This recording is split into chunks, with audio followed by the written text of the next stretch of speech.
Hi, I'm Zeba, and the video that you're about to watch, I actually realized while editing that it didn't really have an introduction, and so it might be very confusing if you open it just to like me and my friends clapping. So I'm filming a short introduction right now to basically preface the video. So basically what you're about to see is an hour-long mukbang that I filmed with my friends, in which I talked about my experiences as a person with chronic illness.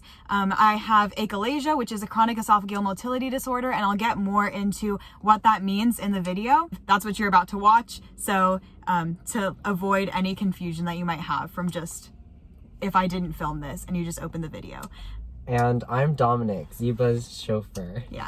So the video goes very in depth into my experiences. I just wanted to also take this moment to say that anything I talk about as far as like my medical history and my medical journey shouldn't be taken as advice for any individual with chronic, with achalasia, let alone chronic health conditions, let alone like any health conditions.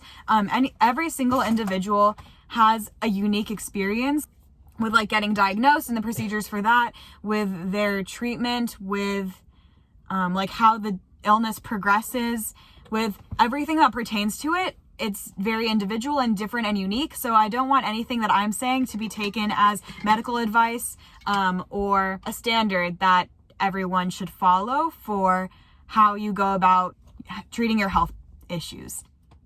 Yeah, I hope you enjoy. I hope that even though you shouldn't take this as advice, I hope it's helpful to someone out there, and that you take something out of what you're about to see. So yeah, thank you for listening and enjoy the video.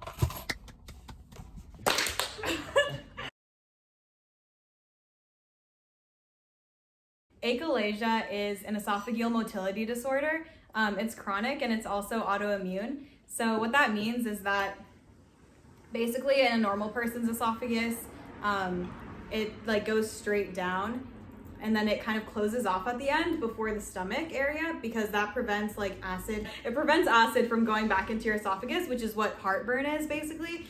So normal esophagus is like that, closes off at the end, and then when food comes through, it opens and then closes again to let the food through to the stomach. So everyone with achalasia has an esophagus where at the bottom, where you get to that place where it closes off, but then it opens and closes when food comes through. For a person with achalasia, it's just tight all the time. And even if food is there, it doesn't open. So that's what I have. And the reason for that is that there's, it's called the lower esophageal sphincter, where the food passes from the esophagus to the stomach. And the muscles around that like contract so that it can open up. So achalasia literally means inability to relax because the sphincter doesn't relax and it can't open. It also has peristalsis, which is basically the motion of how an esophagus like squeezes food through like a tube of toothpaste. So there's like muscles in there that just automatically do that, just like how your heart beats automatically or like you blink. Is that like it just squeezes food through once it senses something in there. Type 1 of achalasia is where there's no peristalsis. So my esophagus doesn't have any of that. What that means is that when I eat, I basically rely on gravity, and I rely on gravity for food to like go down. Other people can like go to space and eat food, or hang upside down and drink water, or eat food. Like you can lie. Like before I had achalasia and like all these symptoms, I could lie down on a bed and like eat, and you can eat a snack and like it would go down, right? It doesn't get stuck. But achalasia, it's like, or even for me now post-surgery, I still don't have peristalsis, so it doesn't go through. Yeah, so that's what achalasia is.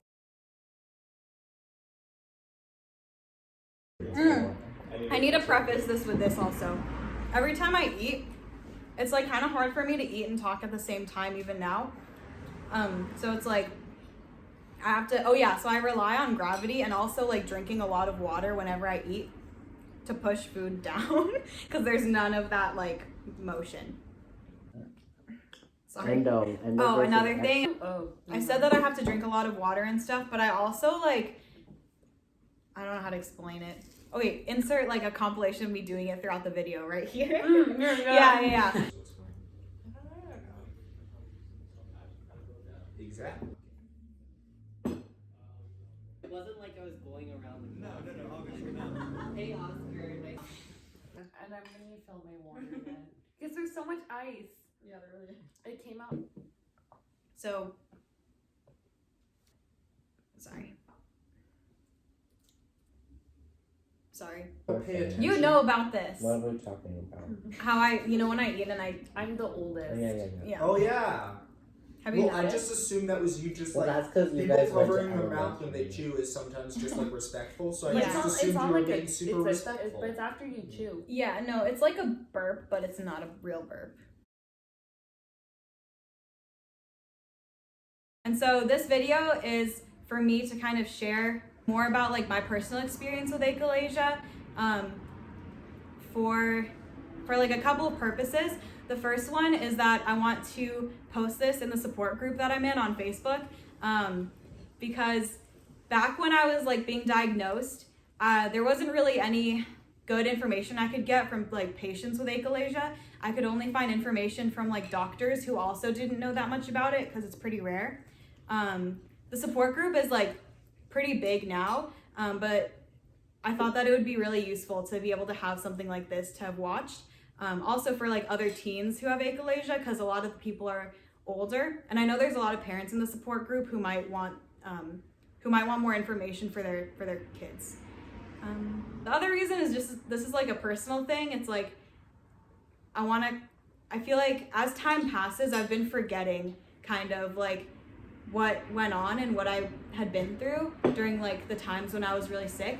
So, which is a good thing, but it's also like I don't want like all of it to just like vanish from my memory, because I think it's like good to reflect and like remember that. So by recording this, I'll kind of like have that. So I'm trying to post this around February 16th, which is the 2-year anniversary of my second poem surgery. So it's like a nice special occasion and I'm celebrating. So it's like, it's fitting that I'm talking about this now. The reason that it's a mukbang is because, so first obviously it's like food related. So like achalasia made it so I couldn't eat at all. And so now it's like we're eating and talking to the camera at the same time, which is pretty cool. And then the other reason it's a mukbang is because, so I used to have a nasogastric feeding tube, and I'll probably also talk about that later. But like when I would run my feeds, basically like I wasn't eating anything by mouth. So I don't know, mukbangs kind of like I would watch them while I was running feeds. A lot of people say it's like living vicariously. I would watch those while I was running feeds. So it's kind of fitting. Do you think it heard you say that I want to share my life with my friends? Well, now it did. It hurts that. And next is talking about like the timeline and the like what actually happened.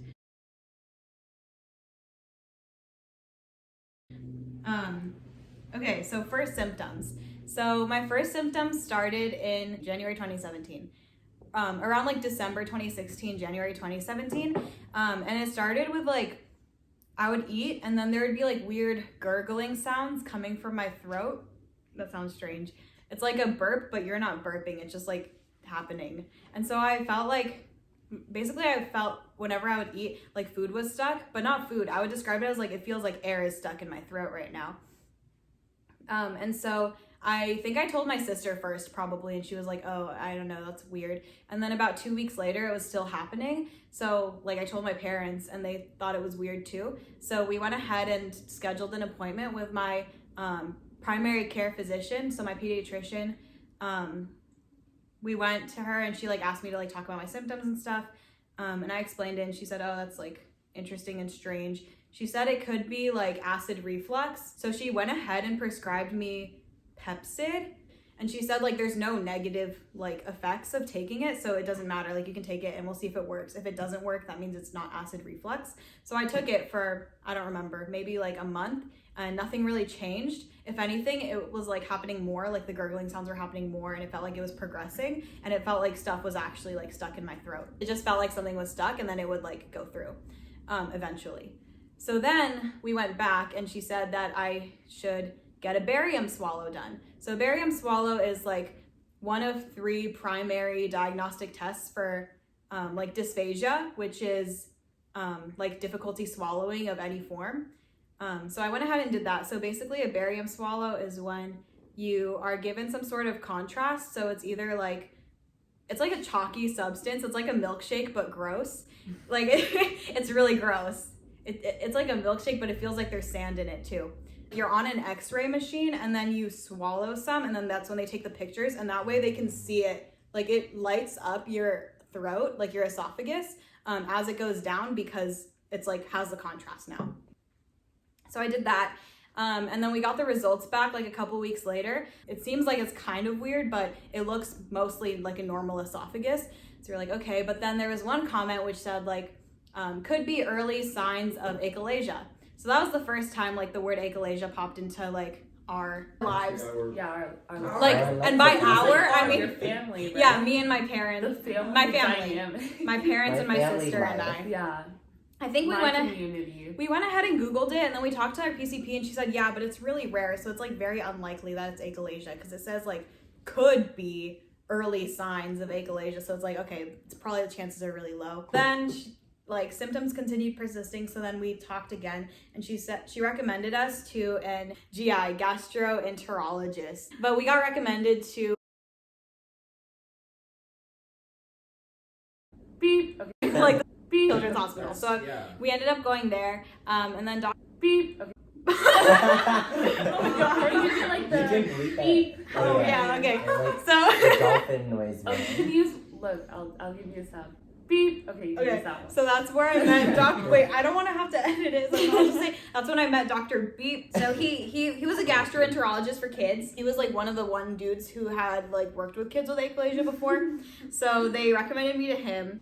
He gave us the names of 2 more of like the prime 3 achalasia diagnostics tests, which are the manometry and the endoscopy. Before this, like I've always been a very healthy person. I played volleyball for like, before that it was like 6 years. I was always super active. I liked to I'd go out with my sister, and like sometimes we'd run or we'd play volleyball a lot. I would get sick very rarely also. I had like a good immune system. So then like I'd never been like in hospitals, like actually in hospitals. I don't think I probably had like 1 blood test in my whole entire life before that. So this is my first time. Oh, except for when I broke my pinky finger playing volleyball in 6th grade. All that lead up was like leading to that. Segue. And then, so I had the endoscopy and the manometry on the same day. And like any person with achalasia will know, like the manometry it's so bad. So like I got there and basically they did the manometry first and the endoscopy second. And before we went in, like I freak out really easily, and I'm like not afraid to freak out in front of people. We got there, and so I don't know, IVs are so natural to anyone who like goes into a hospital and like stays in hospitals and stuff, but like even like now I feel like I'd cry if they put an IV, and I cried like every single time. I was freaking out a little, but then they administered like the anti-freaking out medication through like intravenously. And so I was feeling like a little bit out of it as they rolled me into the room where they were gonna do the tests. We got into the room and then they were like, okay, we're gonna first spray this stuff into your nose, which will make it numb. And I was like, oh, okay. And so then they did. It stung a little and then it was numb. Basically, there's this like stick and it's like a gigantic Q-tip. It's like a Q-tip that's this long. So what the manometry entails is them sticking this like tube thing. It measures pressure.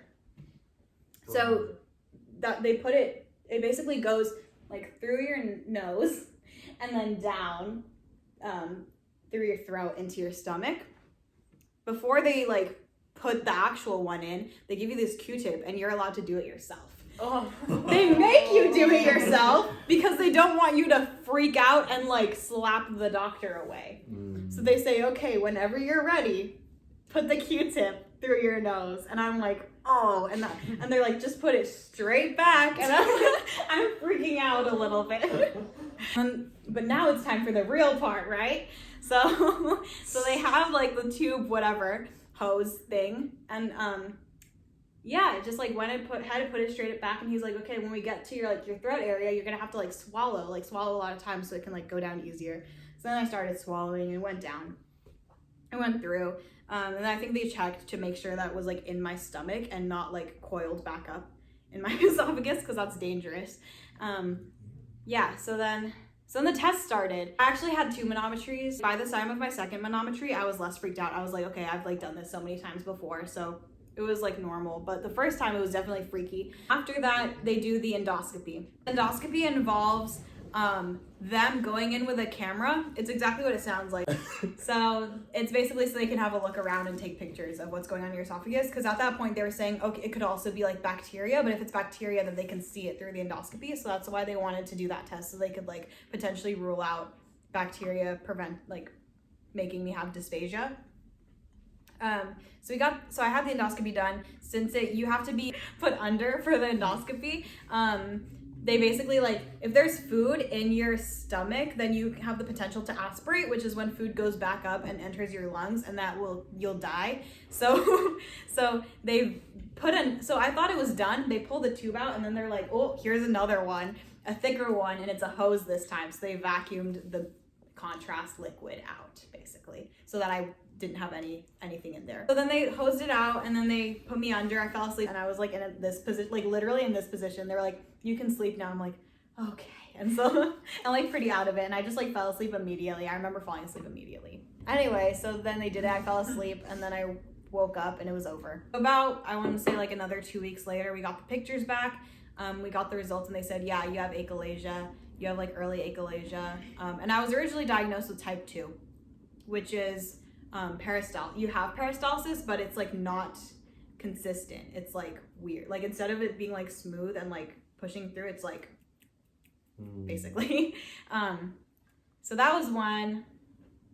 I was like, okay, cool. What are like the treatment options? And then they were saying like, well, so like, of course there's no cure, right? It's a chronic disorder, but there's like treatments available, which are surgeries and stuff. And like back at the time, surgery sounded like a big no-no. Like, I don't want surgery. If there's anything else I can do other than surgery, that would be wonderful. And then also in my mind, I thought that like, if I get surgery, because some people say like surgeries don't last for achalasia, so it's possible that like, even if you get surgery later, it can revert. So I just kind of like kept going to school and kept acting like it was normal.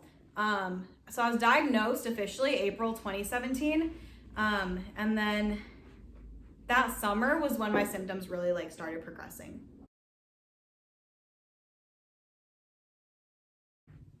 Over that summer, I lost probably like 30 pounds. And I wasn't in a position where losing 30 pounds would be like anything good.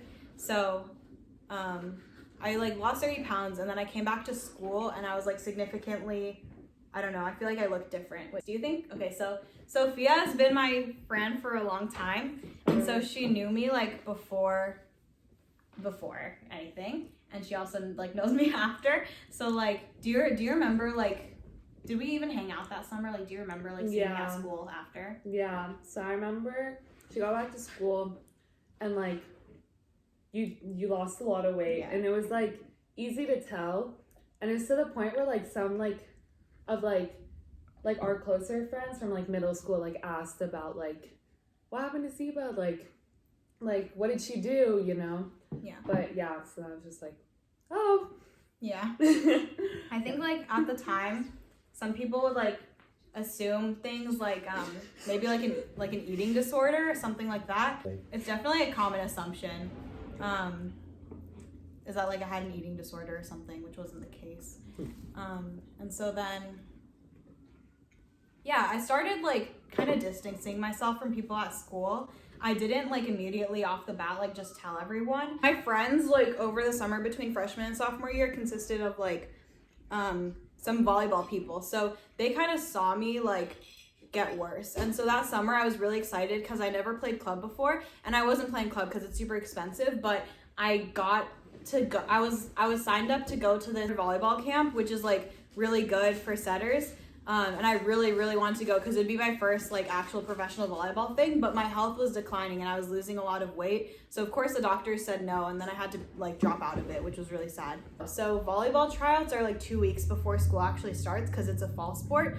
And so I remember like once I couldn't go to the camp, I kind of figured like I wouldn't be able to play for school. So like 2 weeks before I went to the first day of tryouts, and before tryouts started, I talked to like my JV coach and the varsity coach and basically explained what was going on. And yeah, it was pretty sad because I really, like, I love volleyball. I played it for so long. I talked to the coaches and I explained the situation and they said, okay, like, yeah, get better, focus on yourself, gain weight. If you want to come around for open gyms or like whatever, you're always welcome here. So I said, okay. And I didn't really do that at all that year, but I started going to games the next year to support. So then I went to the office like the week before school started and I kind of like told them, oh, I'm chronically ill. I have this thing, it's called achalasia. And they were like, oh, okay. So I talked to my guidance counselor. I think she took my name down. And then I talked to, he's our school nurse / trainer. And he took my name down and he said he would bring it up to the district nurse. I didn't talk to the district nurse until 2 months after school started. Not to call it beep or anything. Like, oh my God, I feel like I'm calling them out. I'm really not, like, I don't know. They helped me so much, but it just like took a while to like get that first thing. She saw me, she was like, whoa, like you're like, I was very skinny and like I was weak, like physically weak. I couldn't really walk energetically or like make expressions with my face. So my symptoms around this time, they really progressed over the summer. So I started, that's when I started regurgitating. And so that's like the primary symptom of like someone with achalasia usually is if food is stuck in your throat and it just like can't go through, like what other option is there, but it goes back. It's not like vomit. It's like, because it's not coming from your stomach, it's just coming from your throat. So regurgitation is so uncomfortable. Dehydration, fatigue as a result of like malnutrition and losing so much weight. And then aspiration, which is basically when food like goes into your lungs, food or drink, and that's dangerous. So I would aspirate at night. Okay, so I'll talk about regurgitating a little bit. At home it was fine. In the beginning we would like continue to eat dinner all together as a family at the table. Like I would take a couple bites, regurgitate, come back, like try to drink water, take a couple more bites, go regurgitate, come back, and then like give up. And that was pretty much like every day. At school it was like, eventually I got a 504 plan, and so some of my accommodations included like being able to leave class whenever, like if I'm gonna regurgitate or if I'm have like fatigue, and then what else? Like having extra time on like tests because of fatigue, having extra time on assignments if I was out of school for my health conditions, and then having being able to leave for lunch like 10 to 15 minutes early because it takes me longer to eat. Really, like I said, it takes me longer to eat, but like food just wouldn't go down at all basically. So I would still leave early, go to the office, and I would eat lunch in the office. In the beginning I would eat in the quad and then like regurgitate in the public school bathroom, but like, you know, the ones that all the kids go to. Yeah. Eventually that stopped working because there's lines and I can't wait in a line when I'm about to so I talked to the office and they said like I could eat there. So I started going there 10 to 15 minutes early and like trying to eat. And then why that was good was because there's a private bathroom in the office that I would like go to regurgitate in. It was also helpful because on days I'm like pretty active in like a club at our school, and so we had meetings pretty often. So if it was a day I had a meeting, I could go to the office early, try to eat a little bit before like lunch starts and the meeting officially starts. So that was good, but also like not good because obvious reasons. Oh, and 504 plans are great if you have any issue. Yeah. Don't like, be afraid. Look it up. Search, seek it out. Seek it out. If you have anything going on with your health or whatever, like you kind of have to be proactive and like seek it out yourself. Like they're not gonna like, especially with chronic stuff, like teachers aren't gonna know or realize. For me, it was kind of visible because I was losing a lot of weight, and then also when I had my tube. But for other things like chronic pain, teachers and like school staff can't know if you don't tell them. So you have to like be proactive and tell them and seek out stuff like a 504 plan. Especially when you're in middle school, you don't have the same teacher all day, and there are a lot more students. There's just like, you need to stick out more. Yeah. Yeah. Make people aware. Yeah. I think like one time I was in a bathroom and there was a line, but I couldn't talk because if I talked, I would regurgitate. So I couldn't like indicate to them that I needed to like go as soon as possible. So then I just kind of like regurgitated in the trash can in the bathroom because I was like trying to go, but they were giving me dirty looks. So then I regurgitated in the trash can in the bathroom and I was like, I'm really sorry. And they were like, are you okay? And I was like, yeah, I'm fine. So yeah, it was like kind of weird. Also, you could definitely like when I was regurgitating like in the public bathrooms, like if anyone else was in the bathroom, they could hear it. So I remember like waiting. This is so serious. I'm so sorry but yeah, like I remember waiting for someone to like flush or like make noise or turn on the faucet or turn on the hand dryer, and then I would like start gagging. Because it's like you can hear. I don't want someone to think that I'm barfing into the school toilet. Another thing about achalasia is like you kind of just regurgitate in like random places. This is like a funny story, but it's like to me it's funny. I don't know if it's gonna be funny to you guys, but like one time I was watching Kingsman 2, the circle one, with my sister. Okay, yeah. The golden circle. The golden circle in theaters. And it was like one of I don't know, it's a super funny movie. It's also like it's very like gory, but it's like hilarious, right? So there's like a scene towards the end where like there's these robot dogs that are like programmed to just like kill anyone who's not like the mom, but also they held Elton John hostage because they wanted him to like perform for them. So Elton John was a friend to the dogs, right? Because they're not gonna kill Elton John. So there's a scene where like you see it from the dog's point of view. And the dog is like ready to kill this person, and then all of a sudden into the camera screen you just see Elton John's face, and he's wearing like the most ridiculous like Elton John outfit, and it was so funny that I regurgitated into like a water cup in the movie theater. Yeah, they ended up getting Elton John out of there. Yeah, I was just really tired all the time. I got an elevator pass, like an elevator key, so I wouldn't have to walk up and down the stairs because even like that was difficult. School, yeah, my teachers were all really cool. They were very helpful. I felt like I could like tell them what was going on. Yeah, but I definitely had to be like very proactive about it. So then I continued to lose weight basically. The lowest weight I got to, so I was like 5'2", 5'3". Lowest weight I got to is 75 pounds, which is like a lot of weight to lose when you're a growing teenager. When you lose that much weight, it's no like that's not your like normal everyday, like because if you're experiencing that because you're like naturally very thin, it's like different from suddenly losing a bunch of weight and like going from like healthy and active and all of a sudden like I couldn't exercise because I couldn't eat, and I was still losing weight. So then that led to my first hospitalization. Basically, I was going in to see my GI doctor for a regular check-in, and it had been like a month probably since I last saw him, or a month or two, and they weighed me and they were like, oh, whoa, you lost a lot of weight. And I was like, yeah. And then they said, this is kind of dangerous. We need to do one of those tests where we take your blood pressure standing, then sitting, then lying down. I did it, and my blood pressure, something was bad. So they said, oh, Ziba, you could faint at any moment. And I was like, oh, okay. So they said, you can't go home because you could faint at any moment. We're not going to let you go back. So I was like, okay. And then I was hospitalized through like the ER because all their beds were full. So I waited for a while. Then we got into a room. And it was fine. No, it wasn't. Like, it was fine. Like, I don't know. So basically they said like, you need treatment as soon as possible, but we can't do surgery on a person who is so like underweight because you wouldn't be able to recover after something like that. And so they were like, you need to gain weight and like get slightly healthier before we do surgery.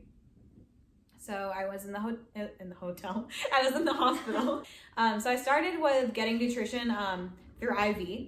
And then eventually they said, we're gonna upgrade you to a nasogastric feeding tube. Yeah, so I was in the hospital. I said hotel again. Why did I say hotel again? Okay, I was in the hospital. I got a feeding tube. Oh, it was very bad because so I was really hungry. Of course, I was hungry like all the time, but I was like especially hungry. I remember when I was first admitted to the hospital. No, they put the feeding tube the next morning. Okay, so I was really hungry. No, they didn't. They put it in 3 days later.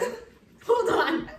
So they wanted you to gain weight. I was really hungry. Before that, they starved. So they said you can eat some corn from the hospital. They gave me the menu, and the only thing that looked appealing to me was corn. So I ate corn like a few nights before, but of course my esophagus is like that, and the corn was stuck in there. So then when they were doing the feeding, when they were putting the feeding tube, a nasogastric feeding tube is very like, it's supposed to be super simple. Like lots of kids have it, lots of adults have it. It's a pretty like common way of having a feeding tube. The other ones are like a G tube, which connects directly to your stomach. There's NJ tubes, which go through the stomach, and they start in the nose and they go to your whatever it's called. Small intestine. Small intestine. Or there's also like there's GJ tubes, which are like stomach to small intestine. So mine is NG, nasogastric, which is like probably like the simplest one out of those. Is a non-surgical procedure. They literally just put it through just like the manometry.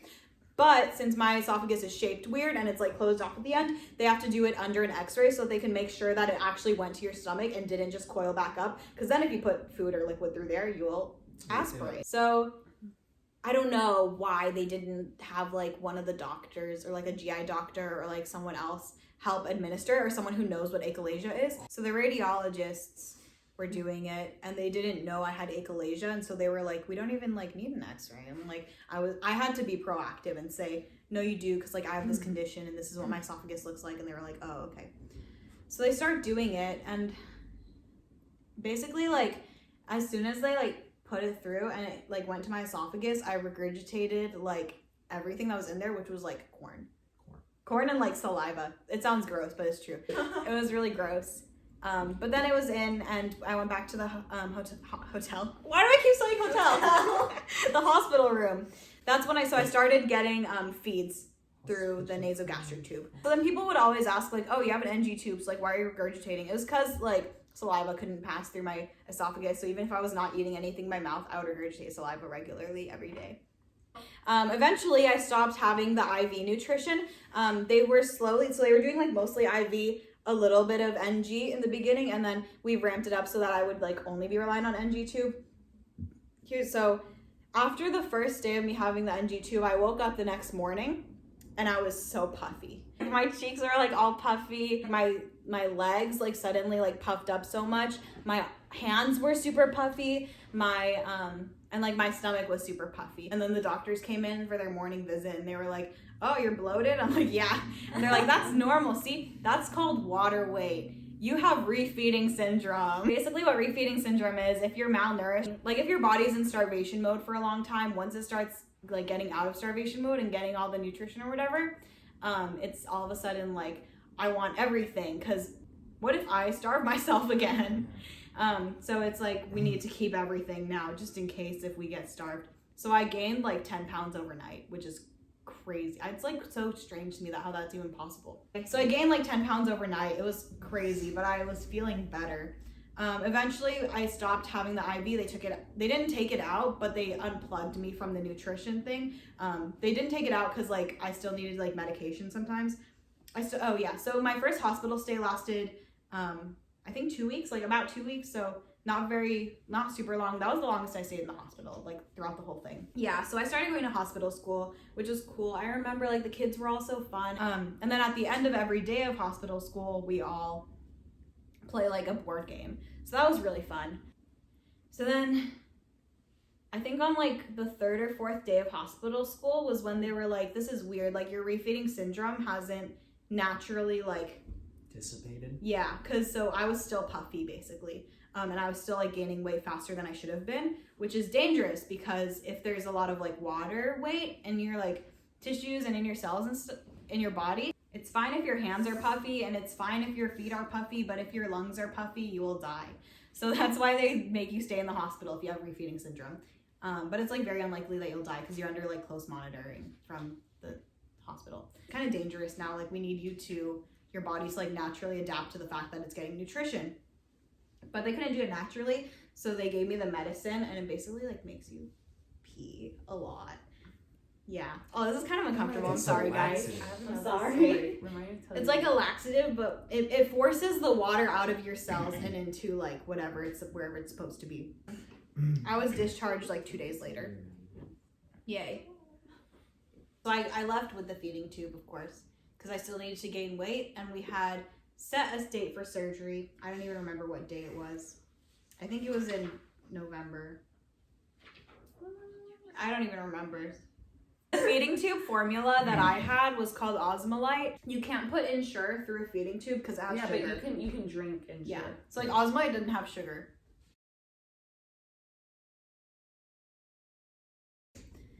Okay, so I came back to school with the feeding tube. I remember I wore a dress that day because I was like, I'm gonna wear a dress. And so I wore a dress. My hair was pretty long at that point, not like super long. It was probably No, it like was slightly long. it was like slightly shorter than this. And so I was able to like, okay, so the feeding tube basically looks like, it's yellow, and so it's like comes here, and then I have like a giant thing of tape sticking it to my face, and then I put it around my ear so that I could like on my ear, so I could kind of hide it like with my hair like this. The first person I saw who was like my friend was Valerie. I've been trapped in a snowstorm for the last 10 days, and that's why I couldn't participate in the football. But I love you. Mwah. Before this, like achalasia was visible if you knew me when I like wasn't so skinny, but then like since I lost a lot of weight, like if you recognized that I was very thin and I lost a lot of weight, then you'd know something was going on. But like to anyone else who didn't know me, they probably like couldn't have like definitively said like something's up with this person, because there are people who are like very thin, and it's like can be normal. So then now it's like with the feeding tube, all of a sudden it's like very visible. I definitely like made eye contact with people because they were like staring at it, and just like look around and like see them. Wait, But- so you didn't feel that way when you were like, when you had the key card and you like, so when you were feeling fatigued, you didn't feel it was as obvious as when you, Honestly, it probably was. but But- like you just didn't notice Yeah, it? because it's like you don't have a physical thing like taped to you. I could definitely like notice when like people noticing it, and like when I was in public too, but it was fine. I was like, I'm not super like insecure about that type of thing. I just kind of was like, it's whatever, this is what's happening. The only times when I was like embarrassed was like if I was like one morning, like I didn't have time to run my feed before school, so I had to run it like during my first class of the day. And so then like someone stepped on it or something, like my like the tube, and so then it started beeping and it like made a scene, and I was like, it's show and tell time. So this is a feeding tube, like a NG feeding tube. So this is the part, it has a weight on the end. This is the part that goes into your stomach, and then it opens up here. The part that like comes out, it has two like things that come out of it, and the reason that there's two is because one is for food and one is for medication, so you don't mix those two up. This is like a handheld pump, so if my like electronic pump ever broke, I could have used this. I didn't have to because it never broke. This is a bag for running feeds. Oh, so there's a bag in here that unfolds, and then you pour the solution into there. You like take out all the air. And then it has its own like tubing, like clear tubing system, because that's what connects to the pump. And then the pump moves this part. You probably can't even see any of this, but it like pushes the food through the tubes, and then that goes to your stomach. And this part, this purple, is what connects to the feeding tube, like on the end, on these like the double end. And then if you're doing medication, you need to get the right dose and stuff. So for me, I would like, most of my stuff was like pills or like vitamins. So I would crush it up, and then you basically like dissolve it in water. and then put it through like one of these small syringes. And then these are the type that the end connects directly to the end of the tube. And then I also had big syringes for like flushing water through. And then also for, like at school, sometimes I didn't want to have to like go to all the trouble of like setting up the pump and doing all of that. So you can also run feeds through these by gravity. So you take out the syringe and you pour like as much as you want. If you're holding it like underneath where your nose is, it's not going to flow naturally because there's no gravity. So you hold it higher and it goes faster. So you can kind of control it like that. So this would be like my quick and easy way of like getting feeds in or getting water. This is Tegaderm tape for your face. But I ended up not really liking this because it's huge. It covers like a big part of your face and it's like more uncomfortable. What I liked more was this like coverall stretch tape, which is like, it's white and it's soft. Yeah, it's soft. I liked this more because that way I could change my tape easily at home, because it gets kind of gross. So I could change my tape easily at home and like not have to worry about it. Yeah, so like the only embarrassing times were if like I was running a feed and there were people around, because that made it like draw a scene because the pump makes a noise and then like it beeps and stuff. Yeah, some of my teachers would like ask fun questions. Like one time I was in chem and my teacher, he asked me like, so like you can't eat anything like through your mouth, and I was like, no. And he's like, but if you like wanted to, could you eat like there's a delicious juicy steak. It's ironic because I don't eat meat right now, but he's like, there's a delicious juicy steak and you like want to eat it so you can like chew it and spit it out. And I was like, I'm sure I could do that. It's just like kind of gross. And he was like, yeah, I guess so. And I was like, if I really wanted to, I probably would, but I'm like not into that. So yeah. Homie, don't play that. Yeah. That's a reference to the 80s. I feel like talking about like having an NG tube or just like a feeding tube at school in general could be like a completely separate like video on its own. So I won't like go into too much detail anymore about that. But if you need something for your survival, do not be embarrassed to wear it at school. Yeah. I don't want to make this video super extremely long, even though it's already super extremely long. I'm not going to be super extremely detailed about like NG tube stuff because that could honestly be a separate like super long video. But I'm just going to move on now. Into my first surgery. So there's two surgeries that people with achalasia generally will like get. The first one's called a Heller myotomy. It's like more common because it's like the older one. Actually, so in the olden days to treat achalasia, they would go with like a whale's bone and like put it in and like force stretch it out. Other treatment stuff is like there's esophageal dilations, which is where it's like, it's not surgery, but it goes through and it's like a balloon. And then once it's at the sphincter area, it like enlarges. So the point is to like break the muscles so that they can't close. And then the two surgeries, so the first one's Heller myotomy. It involves like 5 holes from the outside. Okay, I didn't have a Heller, so I'm not gonna be very good at explaining this. But it's like more invasive because they cut from like the outside. Both the Heller and the poem, which I'm going to talk about next, they both involve like cutting the muscles around the lower esophageal sphincter, basically just like damaging the muscles so that they can't be tight. Like if you get a Heller, you have the option for them to wrap like the top part of the stomach before it's like the big part of the stomach.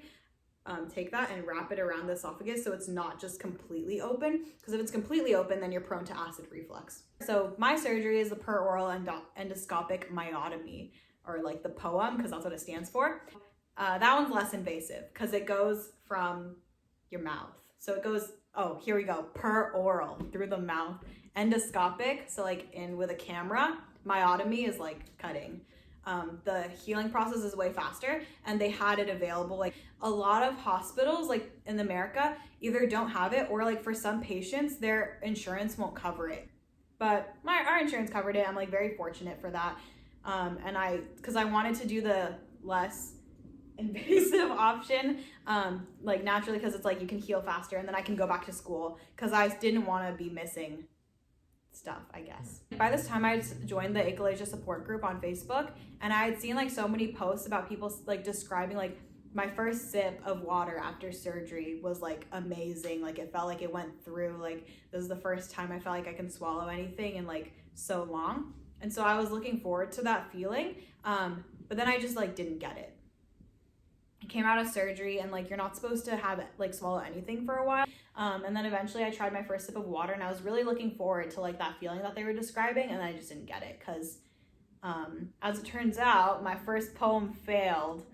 It felt like something was different because it felt like it didn't feel perfect, but it didn't feel as bad as it was. Like I didn't regurgitate the water. It felt more like when my symptoms were first starting, like the gurgling sounds, like all of that, and like the feeling of something being stuck, but like not knowing, you know? So at this point, how long was it from when you first got symptoms to the first surgery? About a year. Hmm. Yeah. You're not supposed to eat solid food after the surgery for a month, so I didn't. I was drinking like Ensures, I was drinking smoothies, and then I kind of realized something was wrong like 2 weeks in when I started regurgitating the Ensures and smoothies. And so we went back to the hospital, and then the doctor basically told us like, oh, it could just be like scar tissue that like forms like after you cut the muscle. And so we were like, okay. And he's like, and we're like, so is it going to be a problem? And the surgeon is not the same doctor as the one I was talking about earlier. The surgeon's like, yeah, it should be fine. Like you should be able to, like maybe when you eat solid food, you'll start seeing the effects. So a month later, we get the all clear to eat solid food. Me and Kelly went to get pho like a couple months before my first feeding tube, and I regurgitated everything. And so I was like, this is gonna be my redemption, because he said like soupy foods are good, like soupy. And I said, oh, like pho noodles? And he was like, yeah, that'd be good. So my mom took me to get pho. And I was so excited. I was like, my redemption, I'm gonna have pho again. It's gonna be so good, and I'm not gonna regurgitate this time. But I was wrong. Took like a couple bites, and then I just regurgitated, and it was like really sad. My mom was really sad. So we just like took it to go. We took it home. She's like, you can try later. And I just like didn't want to. I think like by this point I knew that like the surgery didn't work. Basically, I was like, okay, like what's my choice right now? So I stopped eating solid foods and I just went for liquids again, but I was still regurgitating. So I went back to the hospital and I had another endoscopy. And then like part of that, they did the balloon dilation, and then they checked again. They're like, okay, well, you still have achalasia. A couple weeks later, cleared to eat solid food again, didn't work. Turns out balloon dilation failed as well. And that was when I was like actually like losing weight again. And I ended up dropping back to that, like the unhealthy weight. So this is when the scary, sad feeding tube stuff actually happened. And the first time was like pretty much without incident. Okay, so the second time I had a feeding tube, it was like fine for like about a month and a half. We hadn't scheduled another surgery yet because we were like, whatever. Like I wasn't so eager and quick to just have another surgery immediately. So I just went back I got a feeding tube. And that worked for a month and a half. And then they said, okay, it's been like quite a long time. You're supposed to change out the NG tubes. So I went back to get it changed out. Okay, so then like a week later, it came out. It was like raining. No one was at home. I was super tired. I got home. And then like, as I normally do, I was regurgitating saliva when it came out. So it basically like came out through my stomach, came out my mouth. So it's like one end is in my nose still, coming out my nose. The other end is in my mouth. I was so freaked out. I ripped the tape off and I just yanked it out. And so then I just like cried for a really long time after that. Because I was like naturally very freaked out. I feel like there's so much worse that can like happen. And there's so much worse that does happen. But like that like hit me the hardest. Like, yeah, I don't know. Well, it's probably just like a lot of bad stuff had accumulated before that, and then you're like, okay, this thing that used to work now all of a sudden doesn't. Yeah. What the hell? I also feel like being alone. Yeah. Yeah. My parents came home. We called the hospital, and I was like, hello, I need a new feeding tube. Mine came out. They're like, oh, okay. It was a Friday, so then they were like, we can't do it like over the weekend. Can you come on Monday? And I was like, no. I regurgitate saliva. And so they were like, oh, okay, come in. So I went in that day. I went to ER, got a new feeding tube. The next day, that feeding tube came out in the same exact way as the one from the day before. So that's feeding tube scary sadness. That's literally what I wrote in my notes. It says number 7, feeding tube scary sadness. I had a total of 5 feeding tubes because they kept coming out for who knows why.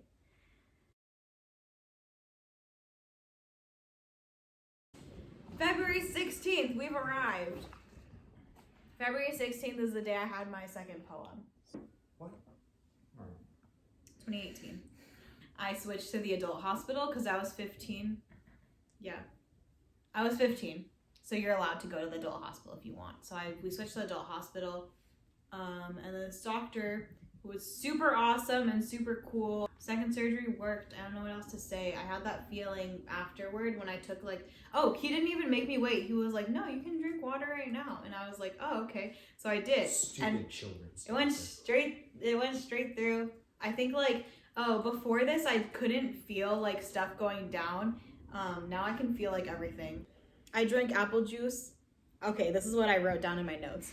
Number 8, new doctor, adult hospital. Bullet point. Worked. Feeling apple juice passed through after. ... Best feeling ever. Yeah, that's true. It was the best feeling ever. I don't know. So good. Aww. So good. It's when you're super you run out of water and you're walking around, it's super hot and it's in the middle of the summer, and then you finally get home, you pour water and you drink water. It's so good. But 10 times that, because it's for a year. For a year. I don't even like apple juice that much. No apple juice. What did you eat? Hospitals are known for apple juice, that's why. Oh yeah. And then, oh my gosh, and then they were do you want some other stuff? And so the hospital menu, they were go away. The hospital menu, what did you say? No, I said corn. Oh, no. Basically, they have the hospital menu, and it has, stuff for, different dietary restrictions that patients might have. So there's, a clear liquid diet, a full liquid diet, and then, a solid diet. So I was on clear liquids while I was in the hospital, and then I progressed to full liquid right before I left. Guess what counts as a clear liquid? Water.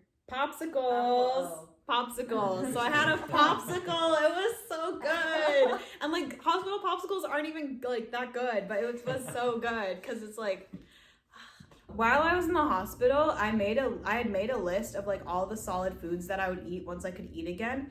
And then after I could eat again, I looked at it and it was just so gross to me. It was like Taco Bell. And what else I wanted to eat chicken nuggets so bad. I wanted I don't know, I wanted hot Cheetos and chips. It was just because I wanted greasy food, because it's that's what you crave when you're starving. Yeah, greasy and sugary food.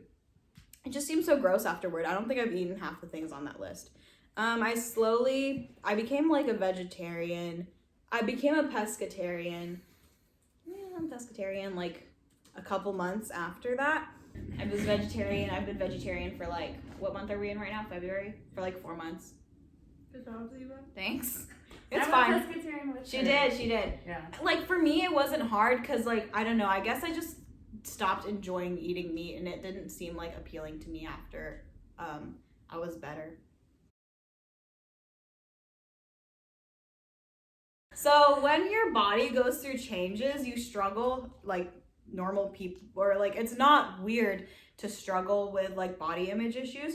So when I lost a lot of weight, I felt really gross. I hated to look at myself, and it was oh, sorry, I feel I just changed the mood really hard, but it was just, I don't know, I hated looking at myself, because people would comment on it too. And then after my second surgery, I was gaining weight really fast, which is normal, because if you can eat, once your body regains that ability, once again, my metabolism was wrecked basically. And that also is difficult to see, because it's your body's changing so much.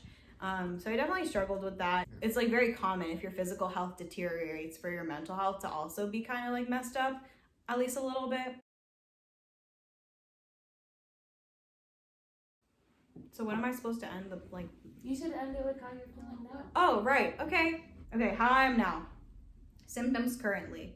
What are my symptoms right now? Kind of saw it if I was eating in the video. Compilation. Yeah, compilation. maybe another compilation right now. Racism. Leaving the factory Well, I mean, they all a fair. after the mega P. But yeah, he like had that, so he couldn't eat food.